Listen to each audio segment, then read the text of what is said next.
Hello Alan, it's Jeff the Garage Guy. Taking a look at your plan here, and I made a couple of changes.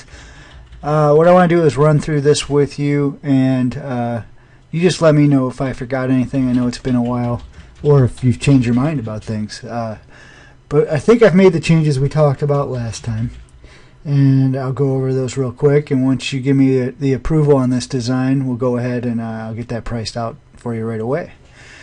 So here's the top view. I still have this kind of centered here between the door and the cabinetry, so it has the appearance of being centered in the garage. I know we discussed the idea of moving over to the right, and according to my notes, might have changed our mind and kept it in the same place. So if this is good here, that's great. If not, just let me know and I'll move it. Let's take a look at some of the views here. Alright, the top picture is showing the right wall. I have not made any changes to the workbench area or cabinetry. I know you had talked about maybe making some changes there, and then I don't have anything in my notes on whether or not we actually decided to make those changes at our last meeting. So this is still the same as it was before.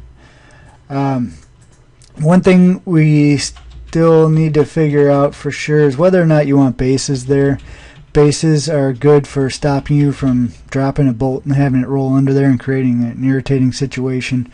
But without the bases, it's really good for mopping and hosing down the floor. So just let me know what you want to do with whether or not we want to do bases or not. I'm on the fence. If it was my garage, I'd probably leave them up in the air, to be honest. You know, a magnetic stick, if you drop something under there, would probably be easy enough and not get, you know, because if you get oil and stuff on your floor and then you mop it around and sweep it, that's eventually going to get that base kind of dirty.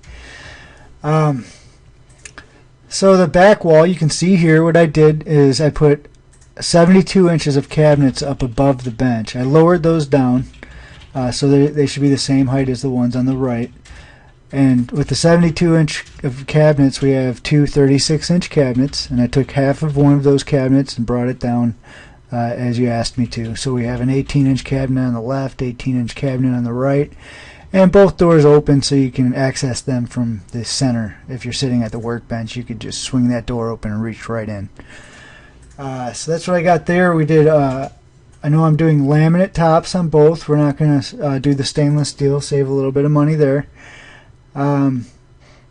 If I remember correctly, you were going to kind of let me off the hook with the painting, which is great. If you want me to paint, just let me know.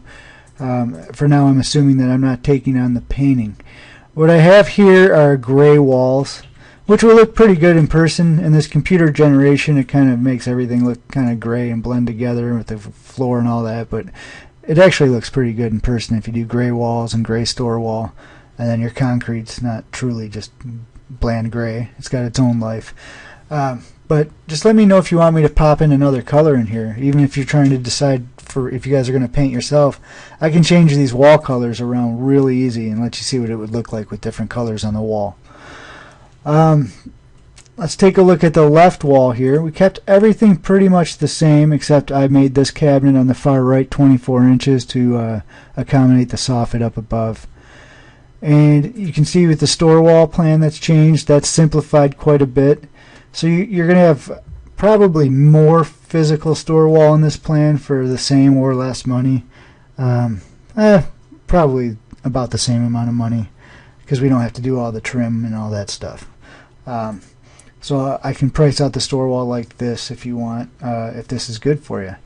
So just let me know if I remembered everything properly. Let me know if I forgot anything, and get back to me. Telephone call, text is fine, or an email, and I will get this thing priced out for you or make changes. Thanks. Talk to you soon, Alan.